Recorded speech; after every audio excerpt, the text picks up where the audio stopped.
From shattered windows to November underground 3rd, bunkers, the dawn 1944, broke over Metz a with the destroyed cold breath of bakery death in Metz, itself. France. Donovan steadied his 6:47 rifle inside the a.m. ruined bakery, one eye Private on the first scope, class. one eye on the mirror. Michael Between Donovan pressed his firefights, eye Donovan against checked the his one rifle thing scope, keeping him alive. watching German positions emerge Mirror from the wasn't morning fog. regulation.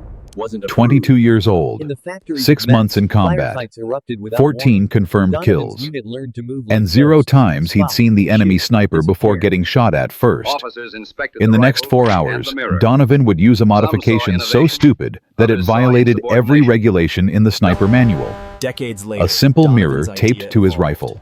From That crude mirror tape would help and a him shaving eliminate mirror 6 to German prismatic snipers in a reflectors. single morning. At Fort 6 Driant, kills 12 without taking a sniper single teams opened the casualty. fortress like a surgeon's scalpel. Within 2 weeks, Observers every followed. American sniper in Machine Metz would gunners copy his vanished. design.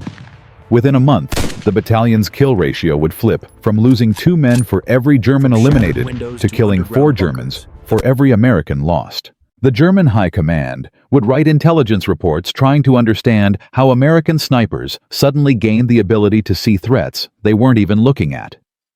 But nobody asked Donovan's permission. Nobody put his name in the official reports. The Army would later claim their evaluation team invented the concept.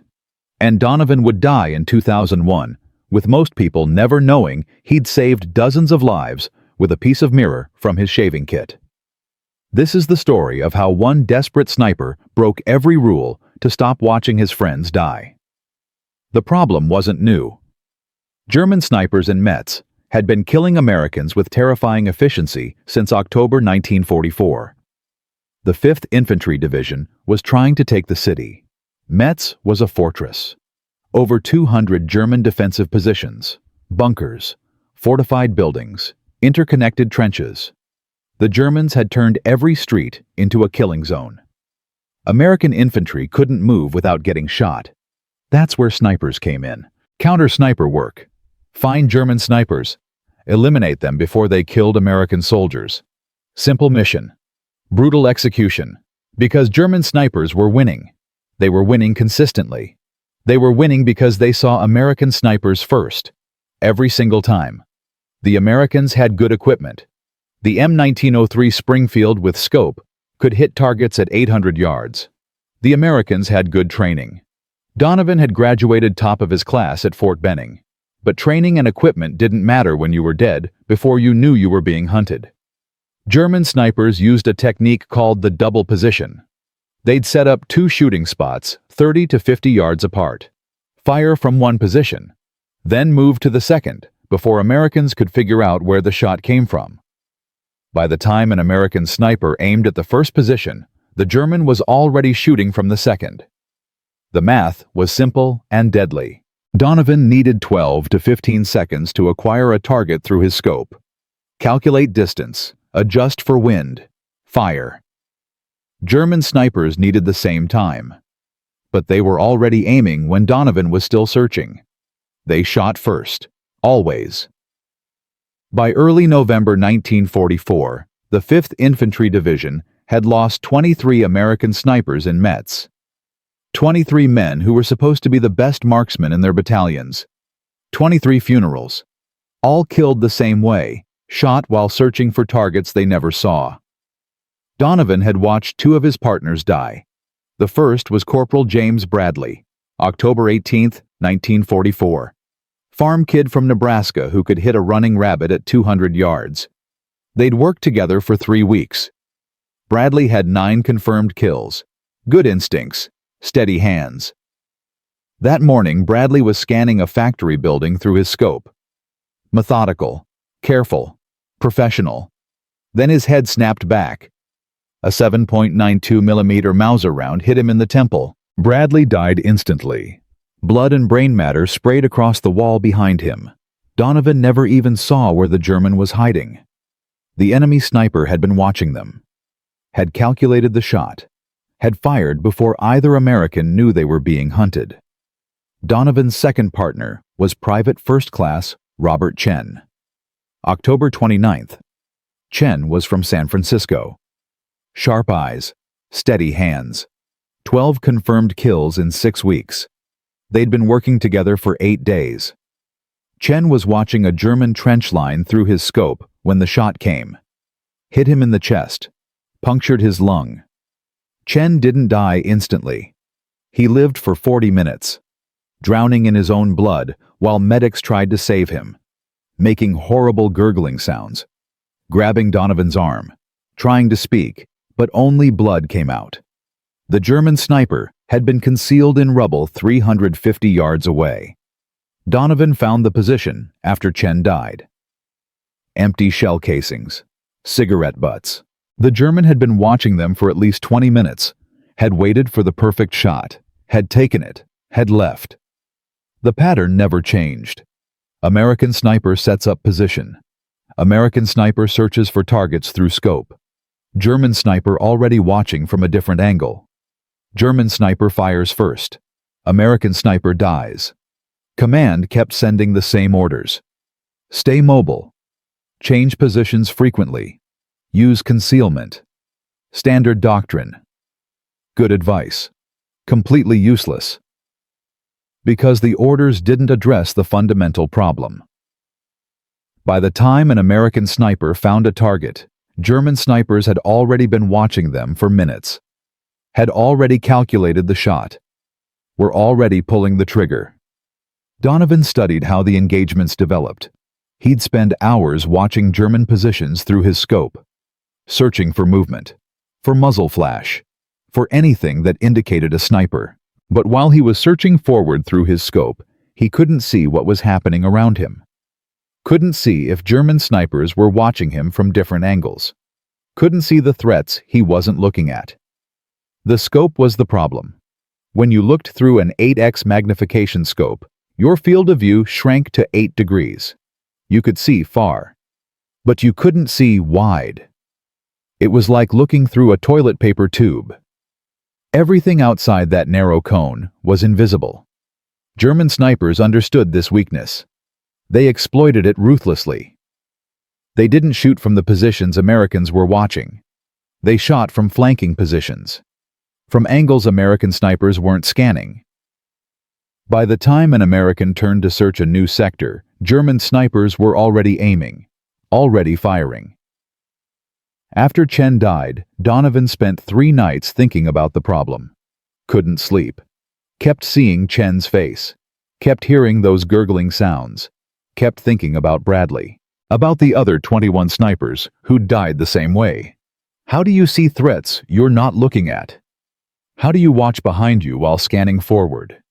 How do you survive when the enemy always spots you first? The answer came from an unexpected place. Donovan was shaving on the morning of November 2nd, using his standard military-issue mirror. 4 inches by 6 inches, metal frame, slightly scratched but still reflective. He was tilting the mirror to see different angles of his face, and something clicked in his mind. A mirror shows you what's behind you. What if he could mount a mirror on his rifle? Position it where he could see it while looking through his scope. Give himself peripheral vision without moving his head, without giving away his position. The idea was insane, completely unauthorized.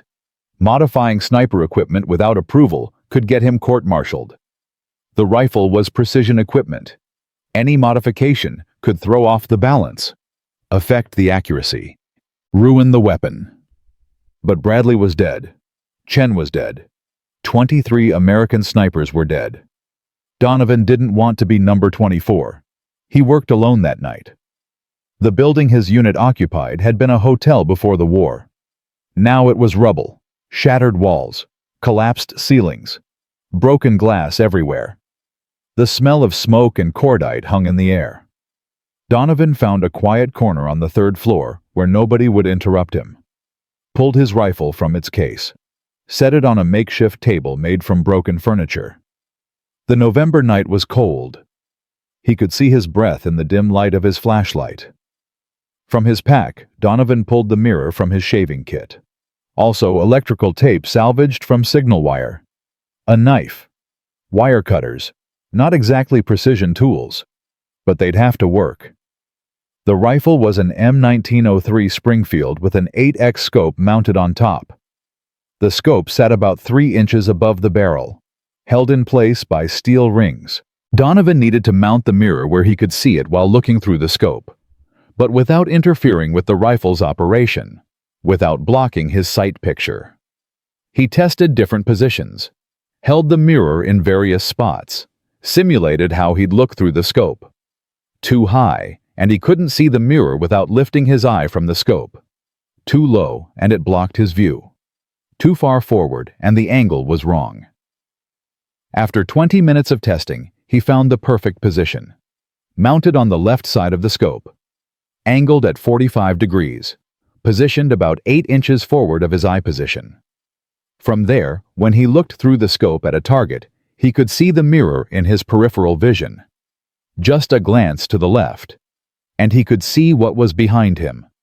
His hands were shaking as he started the installation.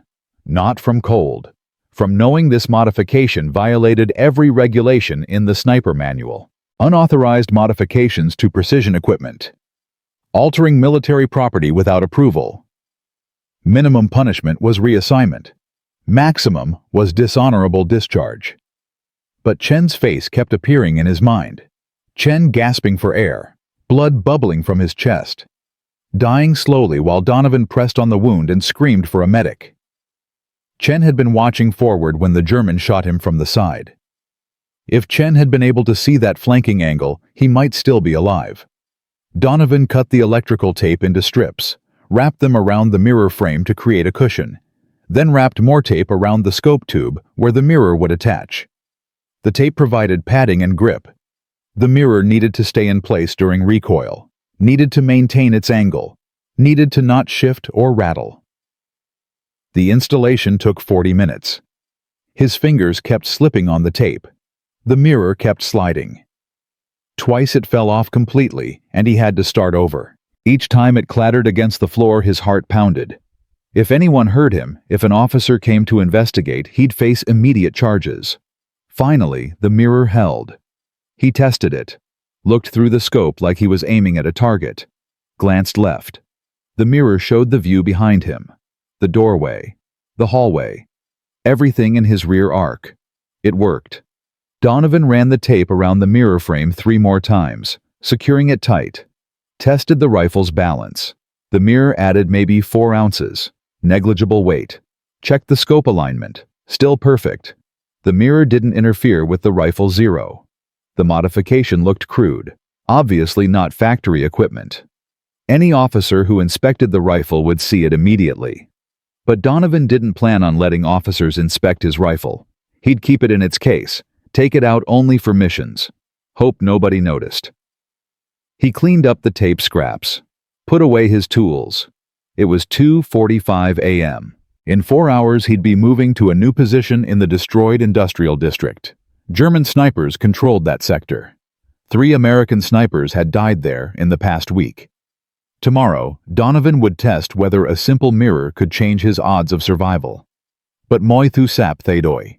Vì một người đàn ông không ai để ý, đã quyết định phá vỡ mọi quy tắc để không phải nhìn bạn bè mình chết nữa. And in part 2, we'll see how that stupid mirror trick became the deadliest weapon in the American sniper arsenal. In part 1, we met Private First Class Michael Donovan, a desperate American sniper who watched 2 partners die because German snipers saw them first every single time. After 23 American snipers were killed in Metz, Donovan broke every regulation in the manual and taped a mirror to his rifle scope. That mirror would let him see flanking threats while looking forward. But having a working prototype was one thing. Convincing the United States Army to adopt an unauthorized field modification from a 22-year-old private was something else entirely. Between November 3rd and November 12th, 1944, Donovan would face his most dangerous enemies. Not German snipers. American officers, men who'd spent decades in the military, men who believed regulations existed for a reason, men who would rather see soldiers die following proper procedure than survive using unauthorized equipment. And this is where everything got worse. At 6:47 a.m. on November 3rd, Donovan moved into position in the destroyed bakery with his modified rifle. His new partner was Private Sam Martinez, 19 years old, from Texas. 3 weeks as a sniper. 0 kills. Martinez noticed the mirror that morning. Asked what it was for. Donovan said, survival. Martinez didn't ask more questions. They set up in a corner room on the second floor. The bakery's old brick oven provided cover. A crack in the wall gave them a view of German positions 400 yards away. Donovan settled behind his rifle, pressed his eye to the scope, started scanning the factory complex where German snipers were hiding. His field of view through the 8x scope was narrow, about 50 feet at 400 yards. Everything outside that cone was invisible. But now he had the mirror. While scanning through the scope, he could see the mirror in his peripheral vision. The mirror showed the street behind him, the ruined buildings, his flank approaches. At 7:23 a.m., Donovan spotted movement in the factory. Third floor. Damaged window. Something dark moved behind the frame. Definitely human. A German soldier. Probably a sniper setting up. Donovan calculated the distance. 410 yards. Wind was calm. Easy shot. He was about to take it when he saw something in the mirror. Just a flicker of movement. Behind him. Across the street. A building he'd already cleared last night. Donovan kept his eye on the scope, but shifted his attention to the mirror. Third floor window. Something moved. A German sniper. Donovan could see the rifle barrel in the mirror's reflection, see the scope glint. The German was aiming directly at his position, had probably been watching for several minutes, was probably about to fire. This was exactly how Bradley died. Focused on a target ahead. Killed by a sniper from a flanking angle he never saw. But Donovan saw it. The mirror showed him the threat. He didn't move, didn't turn his head, didn't give any indication he'd spotted the German. Just whispered to Martinez. German sniper. Building behind us. Third floor. Left window. He's aiming at us right now. Martinez moved slowly, pulled his M1 Garand into position, aimed toward the building, found the window, saw the German sniper. Martinez whispered, I see him. Donovan said, on my count, I'll take the one in the factory. You take the one behind us. 3, 2, 1. Donovan fired. Donovan. The Springfield cracked. The German in the factory jerked backward, hit in the chest, fell out of view. Martinez fired. The Garand's .30-06 round punched through the window frame. The German sniper behind them slumped forward. Dead. 2 shots. 2 kills. 5 seconds total. The engagement that morning lasted 4 hours. Donovan's team eliminated 6 German snipers. Donovan got 4. Martinez got 2. Every kill followed the same pattern. Donovan would spot a target through his scope, but before taking the shot, he'd check the mirror. 3 times the mirror revealed German snipers trying to flank them from positions Donovan wasn't watching. Each time Martinez engaged the flanking threat while Donovan took the forward target. The coordination worked flawlessly. The mirror gave them 360-degree awareness. German snipers couldn't ambush them because Donovan could see them coming. By afternoon, word had spread through the sniper teams. Donovan's team had eliminated 6 Germans without taking casualties. Other teams wanted to know how. Martinez told them about the mirror. By evening, 3 more snipers wanted the modification. But this is where the real battle started, because Captain Robert Hayes commanded the battalion sniper platoon. Hayes was career Army, 12 years in service, knew every regulation by heart. On November 10th, Hayes did an inspection of the sniper teams. Standard procedure, checking equipment, verifying zeros, ensuring rifles were combat ready. He climbed up to Donovan's position, saw the mirror attached to the Springfield, stopped, stared at it for a long time, then asked, "What is that?" Donovan's stomach dropped. This was it. Court-martial. Everything he'd feared since installing the first mirror. Martinez spoke up before Donovan could answer. Said it was a mirror modification. Helped snipers see flanking threats. Had saved their lives multiple times in the past week. Completely unauthorized, but proven effective in combat. Hayes asked who authorized it. Martinez said nobody. They'd done it themselves. Knew it was against regulations, but it worked. Hayes examined the mirror closely, tested the angle, looked through the scope, then glanced at the mirror. Understood immediately what it did. He asked Donovan how many rifles have this modification. Donovan said 9, sir, including mine. Hayes looked at him, then said something Donovan never expected. By tomorrow morning, I want every sniper rifle in this battalion to have one. That's an order. I'll handle the paperwork. You focus on keeping my men alive. Donovan stood there stunned. Hayes had just made the modification official, protected Donovan from charges. More than that, Hayes understood the mirrors were saving lives, and he was willing to break regulations to save more. But Captain Hayes wasn't the problem. The problem came 3 days later. November 13th. Colonel Richard Brennan arrived from division headquarters. Brennan was 52 years old, West Point graduate, 30 years in the Army. He'd heard reports about unauthorized modifications to sniper rifles, wanted to see what was happening. Brennan gathered all the snipers in one room. 23 men. Every one of them had a mirror on their rifle. Brennan walked down the line, inspecting each weapon. His face got redder with every rifle he examined.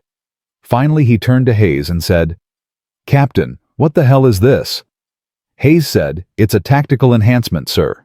Improves sniper survivability by providing peripheral awareness while maintaining forward observation." Brennan said, "I don't care what you call it. It's an unauthorized modification to military equipment." Hayes said, "With respect, sir, these modifications have increased our kill ratio from 1 to 2 to 4 to 1 in 1 week. We've lost 0 snipers since implementation. Before that, we were losing 3 men per week." Brennan said, "Regulations exist for a reason, Captain. You can't just let enlisted men tape random objects to precision rifles. What happens when the mirror falls off during a shot? What happens when it throws off the weapon's balance? What happens when every private in the Army decides they can modify their equipment however they want?" Hayes said, "Sir, I understand your concerns, but the mirrors are working." Brennan cut him off. "I don't care if they're working. You violated protocol. These modifications end immediately. Remove every mirror by 1800 hours tonight. Any sniper caught using modified equipment after that will face disciplinary action. You're dismissed." The room went silent. 23 snipers who'd survived because of those mirrors, now being ordered to remove them. Go back to being blind to flanking attacks. Go back to the conditions that killed Bradley and Chen and 21 others. Donovan felt sick. Martinez looked like he'd been punched. Hayes said, "Sir, I'm requesting you reconsider. These men's lives depend on those mirrors." Brennan said, "Captain, you're dangerously close to insubordination. The decision is final. Remove the mirrors. That's an order." But here's what Donovan didn't know. Hayes didn't give up. That same night, Hayes wrote a report. Detailed combat results. Compared casualty rates before and after mirror implementation. Included statements from every sniper. Sent it directly to Major General Walton Walker, who commanded the Exits Corps. Bypassed Brennan completely. It was a massive gamble. If Walker sided with Brennan, Hayes would lose his command. Probably face court-martial for going over his superior's head. But Hayes had watched too many snipers die. He wasn't going to watch more die because of bureaucracy. But he found an unexpected ally. Major James Chen. No relation to Robert Chen, who'd died in October. Major Chen was a West Point graduate like Brennan, but Chen had combat experience, had commanded infantry in North Africa and Sicily, had seen what happened when rigid thinking met battlefield reality. Chen read Hayes's report, studied the numbers. 4 to 1 kill ratio. 0 casualties in 9 days. Those numbers were impossible to ignore. Chen requested a meeting with Walker, brought the report, argued that the mirrors represented exactly the kind of field innovation the Army needed to encourage. Soldiers identifying problems and solving them. Chen said, "We have 2 choices, sir. We can enforce regulations and watch more snipers die. Or we can test this modification officially. Give it a real evaluation. If it fails, we remove them. If it succeeds, we make it standard equipment. Walker agreed. He ordered an official field test. 3 days, November 16th through 18th. 2 sniper teams, one with mirrors, one without. Same sectors, same conditions. Whichever team performed better would determine policy for the entire division. Brennan was furious, but he couldn't countermand a corps commander. The test was happening. And if the mirrors failed, Donovan and Hayes would both face charges. November 16th arrived cold and wet. Rain had been falling since dawn. The test location was the industrial district on Metz's eastern edge. German positions were dug in deep. Fortified buildings, interconnected trenches, perfect sniper terrain. 2 teams deployed. Team 1 was Donovan and Martinez with mirrors. Team 2 was Sergeant Frank Wilson and Corporal David Ellis without mirrors. Wilson was 28. From Montana. Excellent marksman. 15 confirmed kills. Ellis was 24. From Ohio. 12 confirmed kills. Both veterans. Both skeptical about the mirrors. Both certain they could outperform 2 younger snipers using gimmick equipment. The test rules were simple. 72 hours. Each team would operate independently. Targets included German snipers, machine gun positions, and forward observers. Every engagement would be documented, every shot recorded. Casualty rates would be tracked. Performance would be measured on 3 metrics. Number of confirmed kills, number of successful defensive actions against enemy snipers, and most importantly, survival. A team that took casualties would automatically fail regardless of kills. Colonel Brennan personally oversaw the test. Set up an observation post 400 yards behind the teams.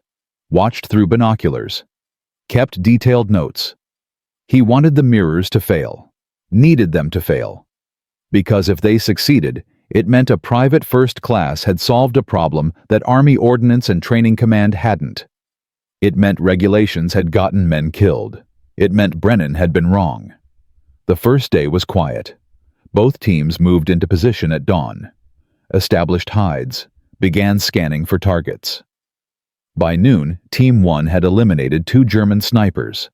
Donovan spotted one through his scope. The mirror revealed another trying to flank from a different building. Martinez took the flanking sniper. Donovan took the forward target. 2 kills. Simultaneous shots. Team 2 eliminated 1 German sniper by noon. Wilson got him. Clean shot. 450 yards. Textbook execution. But they hadn't detected the second German sniper watching them from a ruined church tower. Didn't know he was there. Didn't know he was aiming. The German fired. The round hit 6 inches from Ellis's head. Punched through the wall. Sprayed both men with brick fragments. Ellis took shrapnel to the face. Superficial wounds, but he was bleeding. The German sniper had missed by 6 inches. Ellis would have been dead if the German's aim had been slightly better. Wilson and Ellis withdrew, called for medical evacuation for Ellis.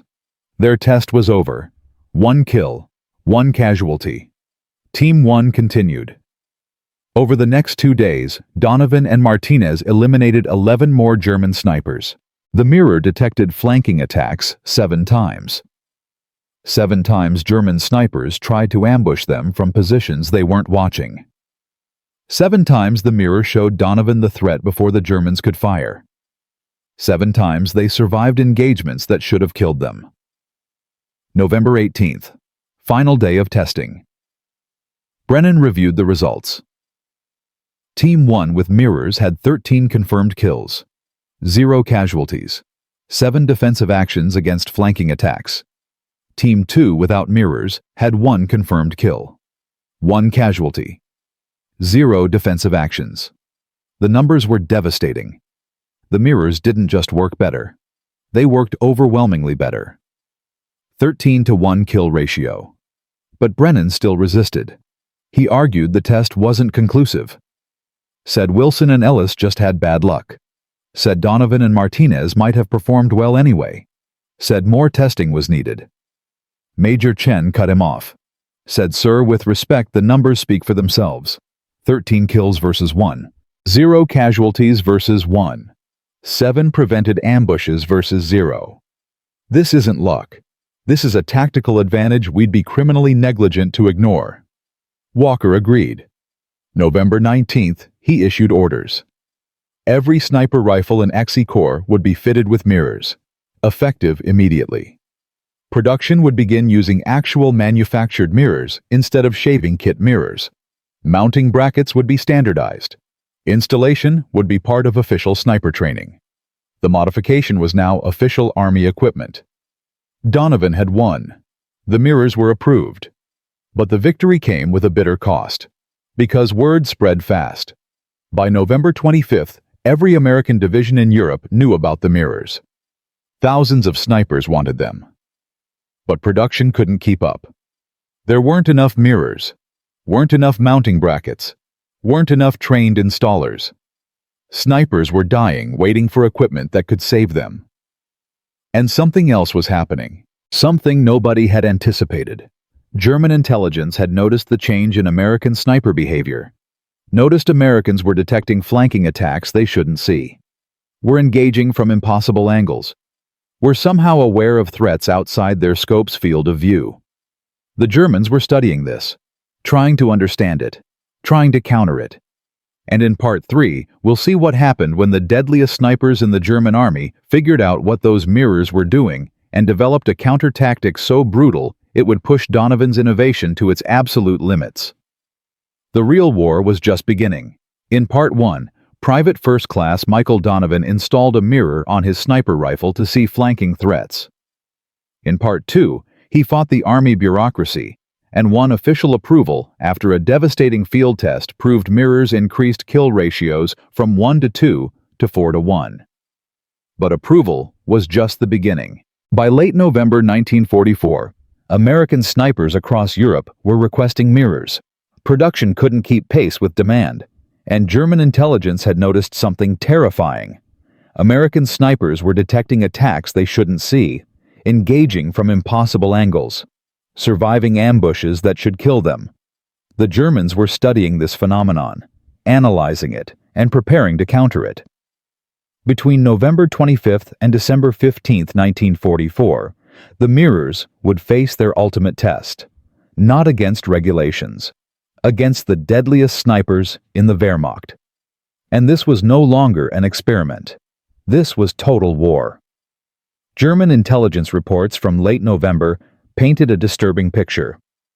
Oberkommando der Wehrmacht received field observations from multiple sectors. Metz, Aachen, the Hürtgen Forest. American sniper effectiveness had increased by 300% in 3 weeks. German sniper casualties had doubled. Forward observer teams were being eliminated before they could call artillery. Machine gun positions were being destroyed faster than they could be reinforced. Something had changed. Major Klaus Schneider commanded German sniper operations in the Metz sector.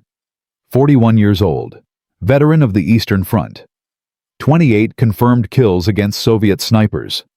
Schneider had lost 17 men in 2 weeks, 17 experienced snipers, men who'd survived Stalingrad and Kursk, killed by Americans who somehow detected flanking positions. On November 23rd, Schneider personally observed an engagement.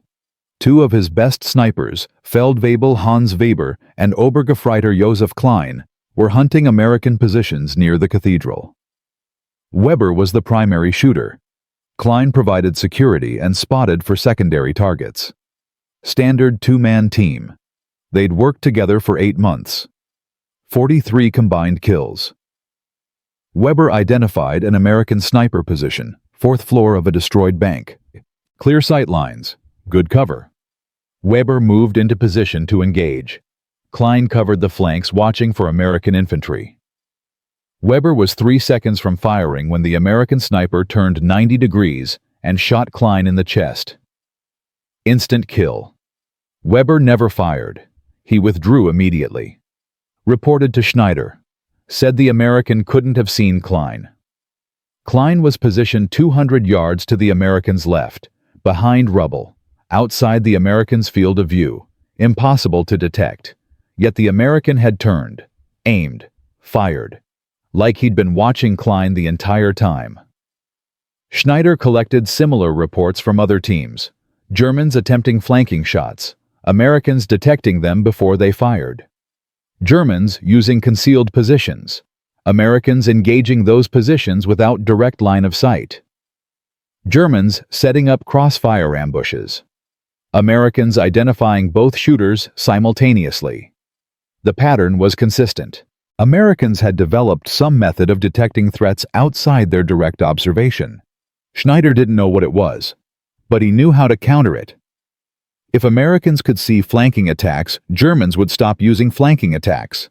Instead, they'd use overwhelming range. German snipers began operating at extreme distances, 700 to 900 yards, beyond the effective range of most American scopes. At those ranges, even if Americans detected German positions, they couldn't engage accurately. The tactic worked initially. Between November 26th and November 30th, German snipers killed 4 Americans using long-range shots. But American snipers adapted. They stopped operating individually, started working in 3-man teams, 1 primary shooter, 1 spotter with binoculars for long-range detection, 1 security with the mirror-equipped rifle watching for close-range threats. The teams covered all ranges, all angles, all approaches. German long-range snipers found themselves detected by American spotters and engaged by concentrated fire before they could relocate. By December 1st, the German long-range tactic had failed. Schneider tried something else. Simultaneous attacks from multiple positions. 4 snipers, 4 different locations, all firing at the same American position within 5 seconds. The theory was simple. Even if Americans could see 1 or 2 flanking attacks, they couldn't counter 4 simultaneous shooters. December 3rd. Schneider deployed 4 teams against an American position in the industrial district. The Americans were Donovan and Martinez, plus 2 new team members, Corporal James Riley and Private Thomas Park. Riley was from Boston, 26 years old. 16 confirmed kills. Park was from Seattle, 23 years old. 9 confirmed kills. All 4 Americans had mirror-equipped rifles. At 0814 hours, the German teams were in position. Team 1 frontal position 500 yards. Team 2 left flank 420 yards. Team 3 right flank 460 yards. Team 4 elevated position 630 yards. Schneider gave the signal. All 4 teams engaged simultaneously. Team 1 fired at Donovan, missed by 8 inches. Team 2 fired at Martinez. Martinez had already moved. The mirror showed him the threat. He'd relocated 2 seconds before the shot. Team 3 fired at Riley. Riley returned fire instantly. His mirror had revealed the German's position. Riley's shot hit the German in the shoulder. Non-fatal, but the German withdrew. Team 4 fired at Park. Park had detected the elevated position through his mirror's reflection. He'd called it out to the team 30 seconds before the Germans fired. Riley engaged Team 4, while Park engaged Team 2.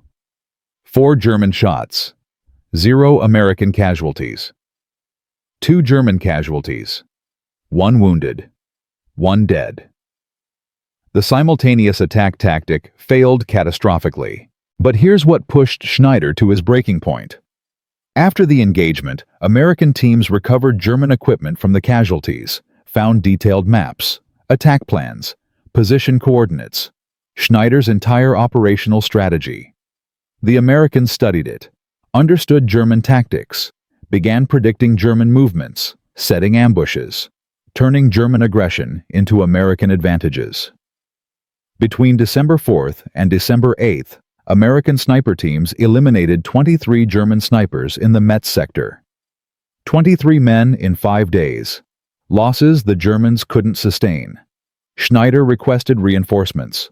Was told no reinforcements available. Every sector was experiencing similar casualties.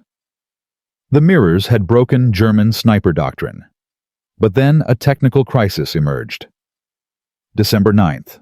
Corporal Stephen Walsh was operating in the factory district. Walsh was from Philadelphia, 24 years old, 11 confirmed kills. His rifle had one of the first production mirrors, manufactured glass instead of salvaged shaving mirror. Better clarity, more durable mounting bracket. Walsh was engaging a German machine gun position when his mirror shattered. A ricochet, piece of shrapnel from a near miss. The mirror exploded into fragments. Cut Walsh's face. He wasn't seriously injured, but he was blind to flanking threats. Walsh withdrew immediately. Reported the failure. Within 24 hours, 3 more mirrors shattered under similar circumstances. The manufactured mirrors were better quality than salvaged mirrors. But they were also more brittle. Under combat stress, vibration, and impact, they cracked. Production mirrors were failing at a rate of 12%. 12 rifles out of every 100 lost their mirrors within the first week of combat. That meant snipers who'd relied on peripheral awareness suddenly didn't have it. Several were killed before replacement mirrors arrived. December 11th. Captain Hayes called an emergency meeting. 20 snipers, all mirror users. Hayes explained the problem. The manufactured mirrors weren't durable enough. Production was suspended until engineers could develop stronger materials, but that meant no new mirrors for at least 2 weeks. Existing mirrors would have to last. No replacements available. Some snipers panicked, asked what happens if their mirror breaks. Hayes said you do what you did before. Use proper positioning, frequent movement, team coordination. The mirrors are tools, not miracles. But morale dropped. Snipers had gotten used to the security of peripheral vision. Going back to blind spots felt like fighting with one eye closed. Donovan proposed a solution. Reinforce existing mirrors with wire mesh. Salvage steel mesh from destroyed vehicles. Cut it to size. Attach it over the mirror face. The mesh would stop shrapnel while still allowing visibility through the gaps. Hayes approved it. Donovan spent 2 nights installing mesh reinforcements on every mirror in the battalion. The modification worked. Mirrors stopped shattering. The 12% failure rate dropped to 2%. Crisis resolved. But then came the battle that would prove the mirror's worth beyond any doubt. December 14th, 1944. The Battle of Fort Driant. Fort Driant was a 19th-century fortress on a hill overlooking Metz. Massive stone walls, underground tunnels, artillery positions. The Germans had turned it into a strong point. 300 defenders, machine guns covering every approach. Mortars pre-registered on attack routes. The fortress had already repelled 2 American assaults. Casualties were devastating. The Third Army needed Fort Driant neutralized, needed the hill for observation posts, needed the roads the fortress controlled, but infantry assaults weren't working. Command decided to try a different approach. Sniper teams, 12 teams, 48 men. Mission was simple. Infiltrate the perimeter, eliminate German observers and machine gunners, create blind spots for infantry to exploit. Donovan's team was assigned the northern approach. Donovan, Martinez, Riley, and Park. 4 men against a fortress. They moved out at 04:30 hours. Pre-dawn darkness. Cold rain. 0 visibility. Perfect conditions for infiltration. The team reached the fortress perimeter at 05:20 hours, 200 yards from the main wall. German positions were dug in along the ridgeline. Machine gun nests, mortar pits, sniper positions in the fortress towers. Donovan counted at least 15 German defenders visible, probably twice that many hidden. The team split into 2 pairs. Donovan and Martinez took the left sector. Riley and Park took the right. Both pairs had mirror-equipped rifles. Both pairs had clear objectives. Eliminate German observers, suppress machine guns, create chaos. At 0600 hours the assault began. Donovan spotted a German observer in the fortress tower. Range 640 yards. Difficult shot, upward angle, wind gusting. Wind was suave. Donovan calculated, adjusted, fired. The German dropped. First kill. Martinez watched the mirror. Spotted movement to their left. German sniper relocating. Martinez called it out. Donovan engaged. Second kill. 40 seconds. Riley and Park were working the right sector.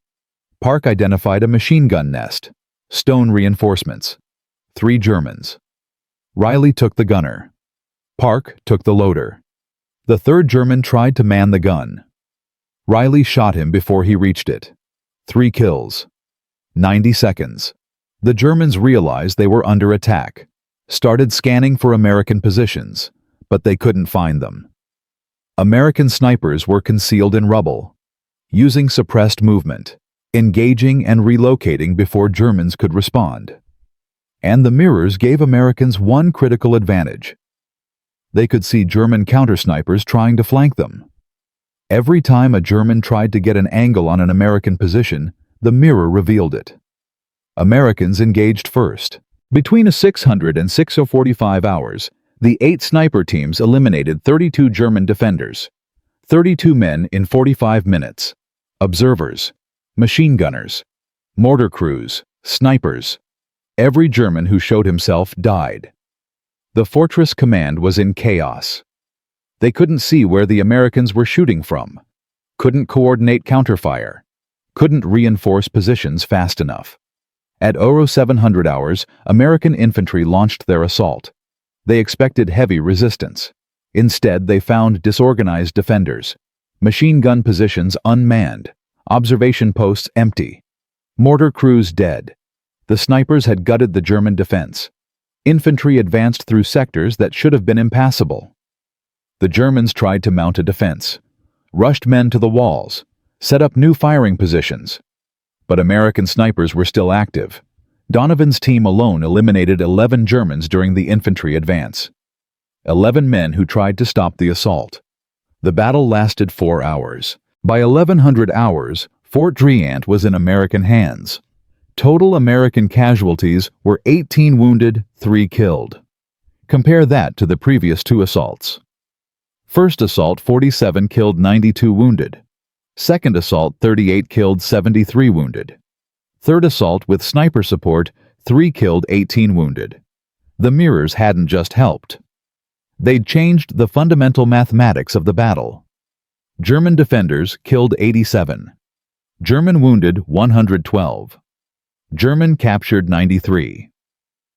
The fortress that had held for 6 weeks fell in 4 hours. News of Fort Driant spread fast.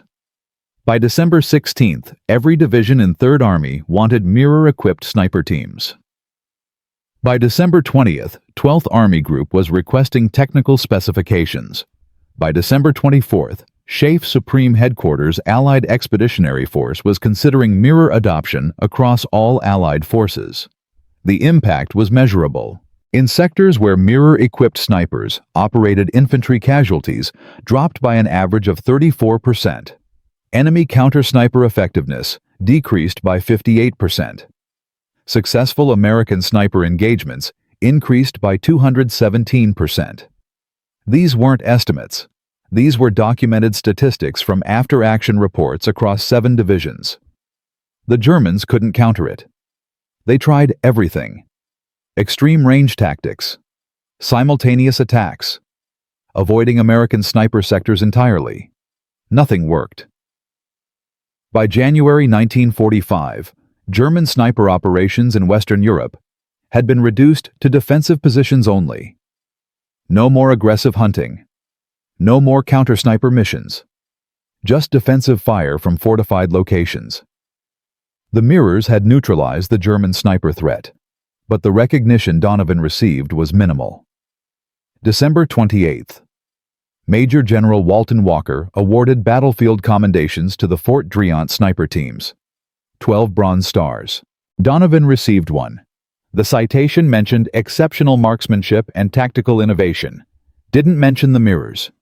Didn't mention that Donovan had invented the modification that made the entire operation possible. Captain Hayes tried to correct this. Submitted Donovan's name for the Silver Star. Included detailed documentation about the mirror development. The recommendation was denied. Reason given was that equipment modifications didn't qualify for Valor Awards.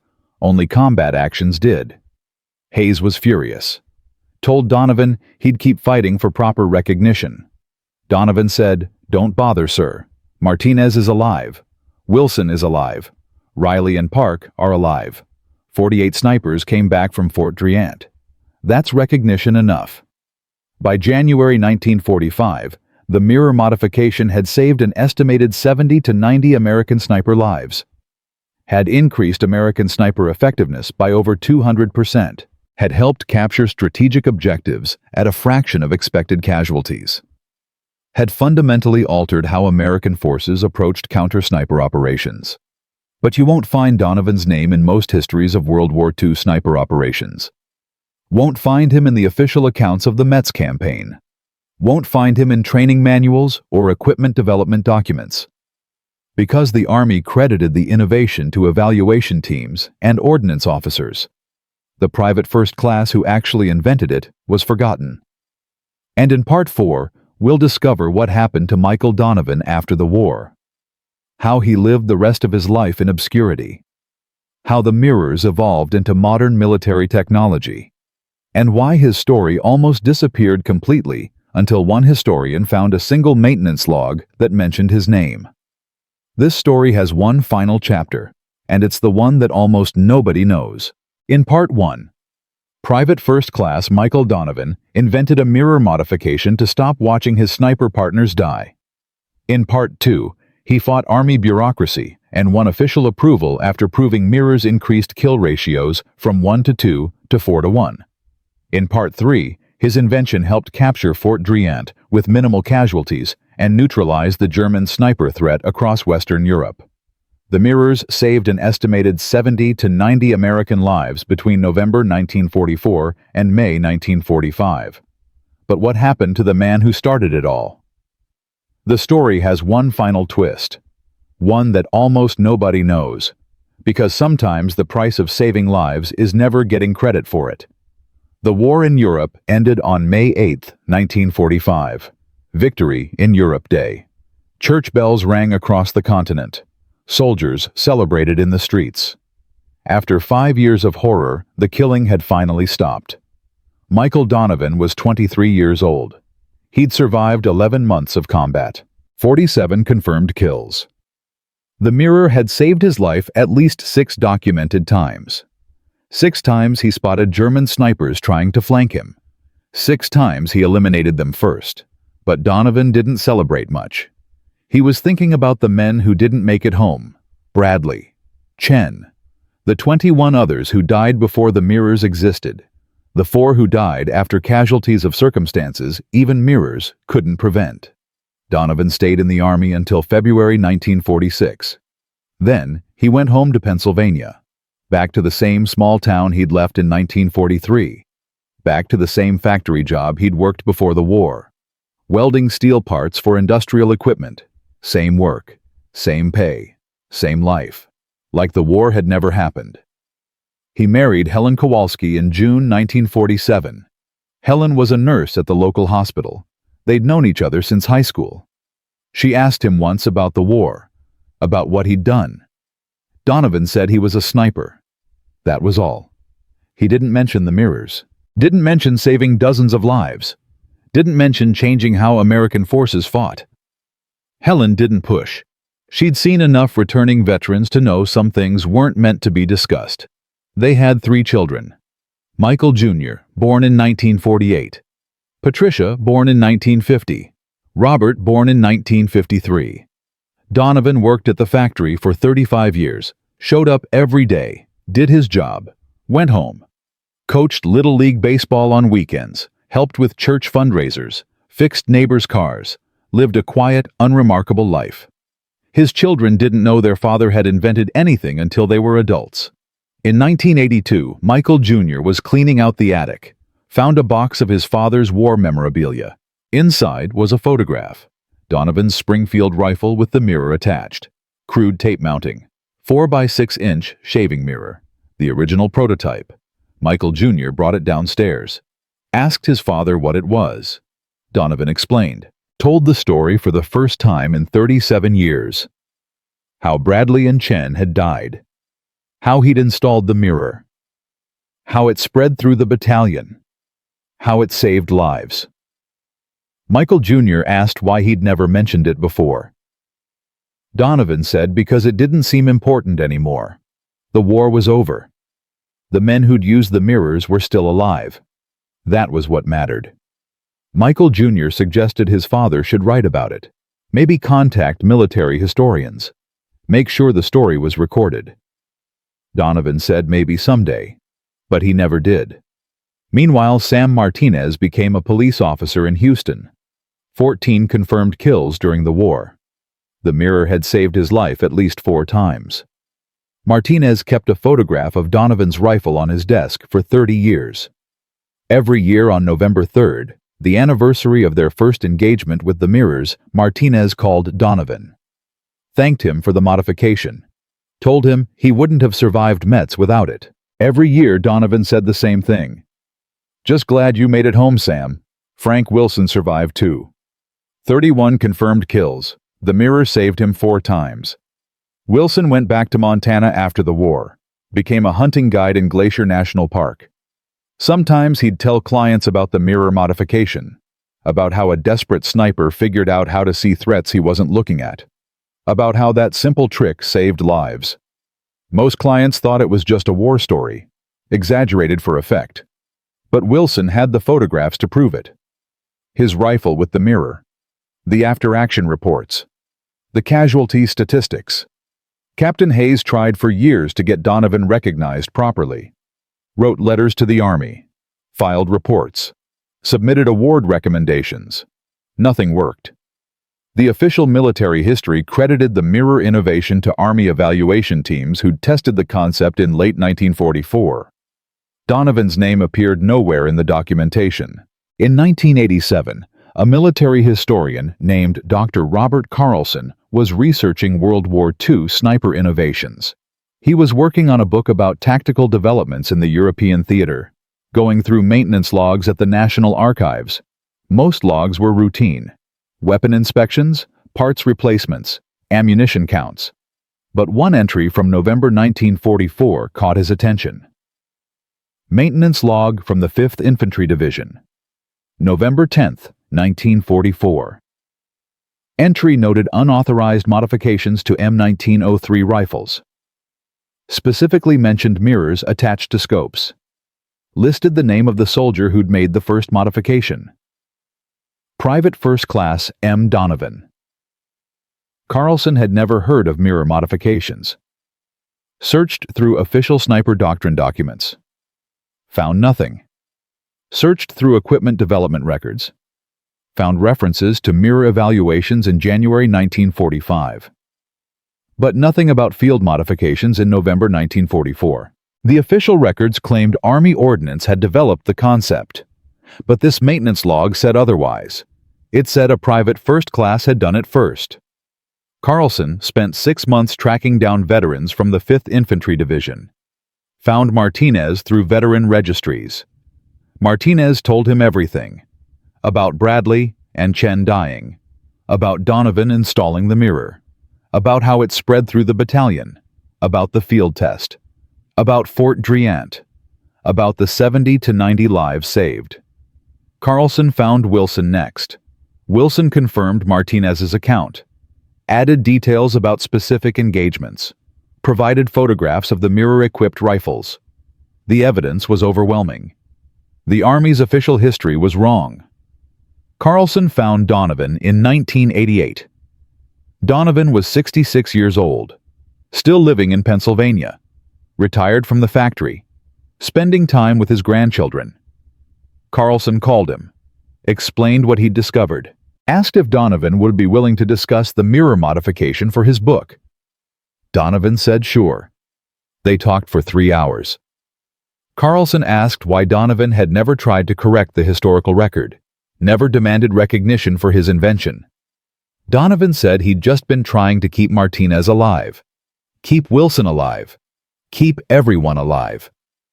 The fact that they came home was recognition enough. But the legacy of Donovan's invention extended far beyond those 70 to 90 saved lives.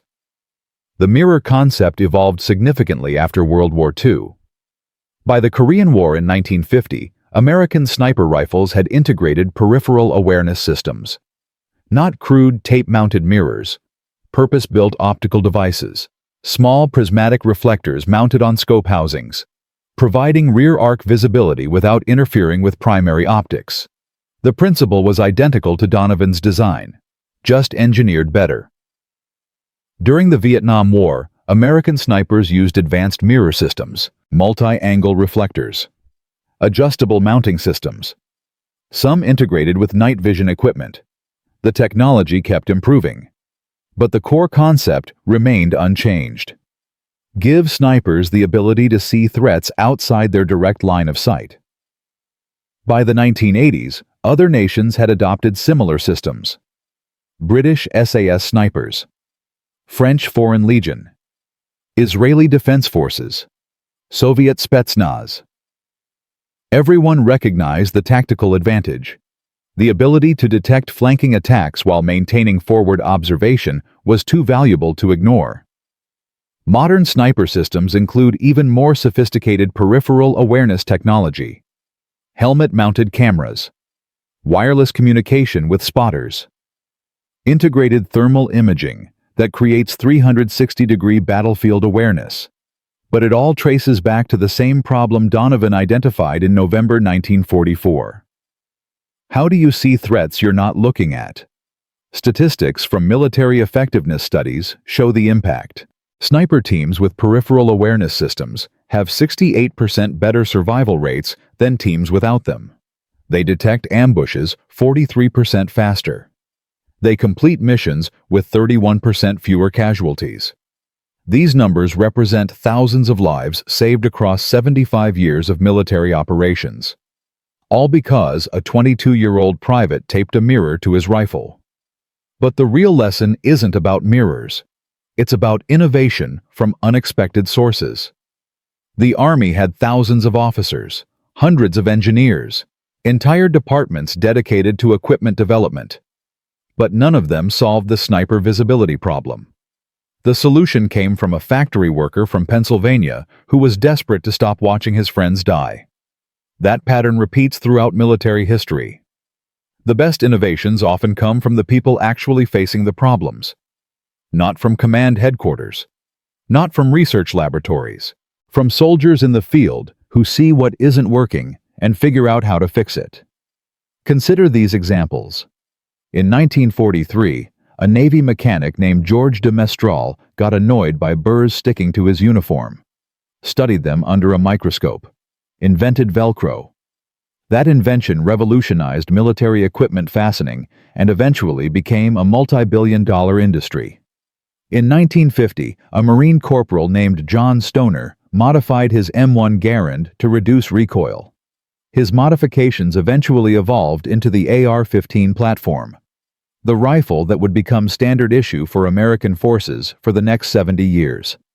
In 1968, an Army helicopter pilot named Hugh Thompson saw American soldiers massacring civilians at My Lai, landed his helicopter between the soldiers and civilians, threatened to fire on American troops if they didn't stop, saved dozens of lives, proved that moral courage matters more than following orders.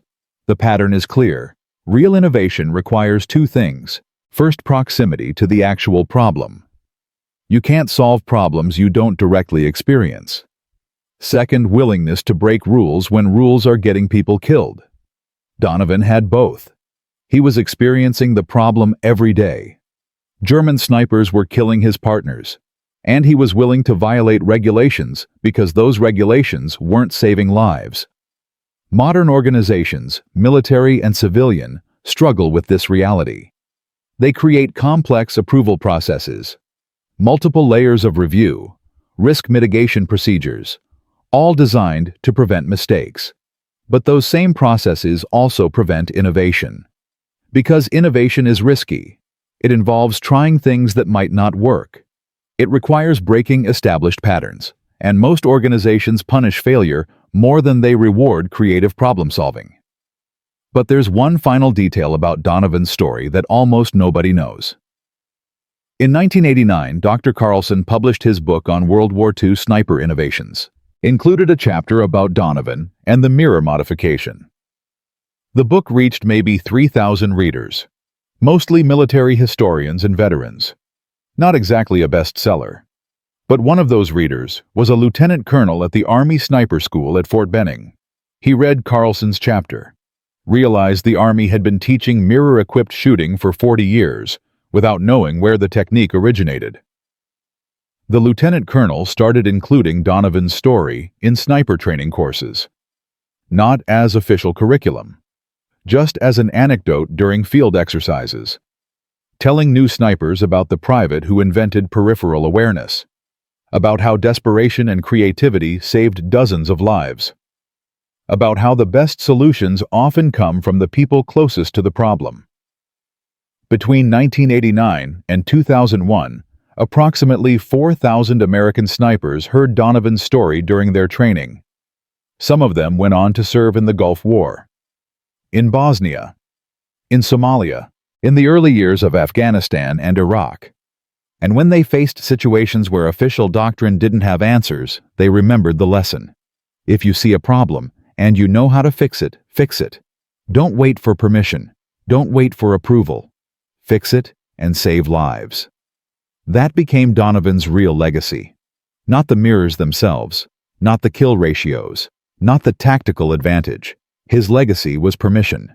Permission for soldiers to think creatively, to question established procedures, to trust their own judgment when they saw problems that needed solving. Michael Donovan died on June 7, 2001. He was 79 years old. Heart failure. Quick and painless according to his doctors. His funeral was small. Family, a few friends, and 4 men his children didn't recognize. They introduced themselves after the service. Snipers.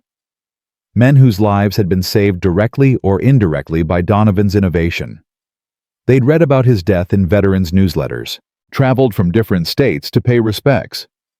They told Donovan's children what their father had done, how the mirrors had worked, how many lives they'd saved, how the innovation had spread across the entire military. Donovan's children were stunned.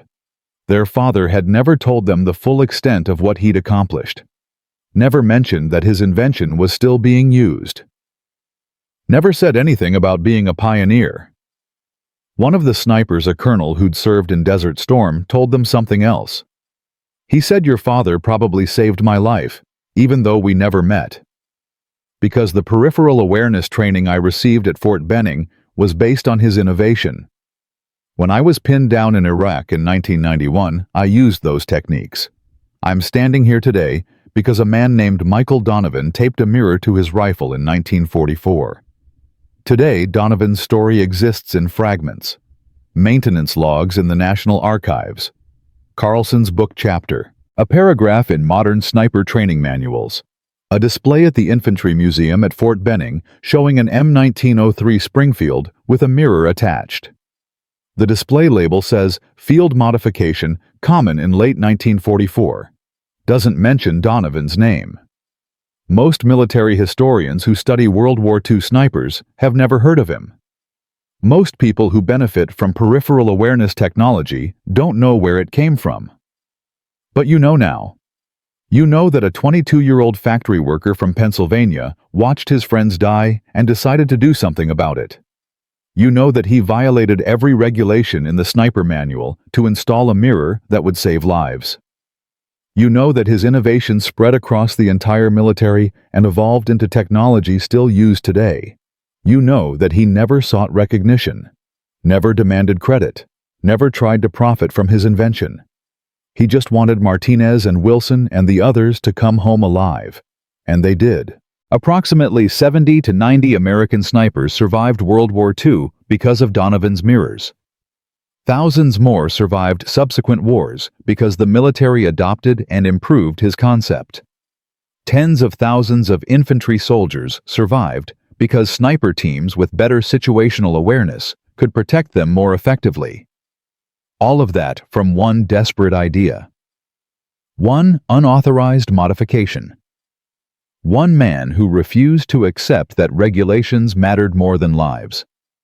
From a factory worker with a stupid mirror trick to a tactical innovation that changed military doctrine across 75 years of warfare. Michael Donovan proved that the best solutions come from the people facing the problems, not from committees or headquarters. And because one man had the courage to break the rules when rules were getting people killed, thousands of soldiers came home who otherwise wouldn't have. That's the power of innovation born from desperation. That's the legacy of a man history almost forgot. And that's why we're telling his story now. Because the Michael Donovans of the world deserve to be remembered. The factory workers who become innovators. The privates who outsmart generals. The ordinary people who do extraordinary things because someone has to. If this 90-minute journey through Donovan's story moved you, if it made you think differently about innovation and courage and the price of bureaucracy, share it. Tell someone. Keep his name alive. Because the greatest tragedy isn't dying in war. It's being forgotten after saving lives. And Michael Donovan, the sniper with the mirror who tripled his kill speed and saved dozens of lives, almost disappeared from history completely. Almost. But not anymore.